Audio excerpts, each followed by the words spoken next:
なハンダ付けの魅力についてお話しします。ジャパンミックスでは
ハンダ付けロボットの方法についてお話しします。ハンダ付けの中でも袖ハンダ付けとレーザー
もう一枚お願いします。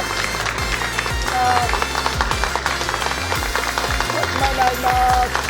じゃあね、少し朗らかな表情もお願いします。ありがとうございます。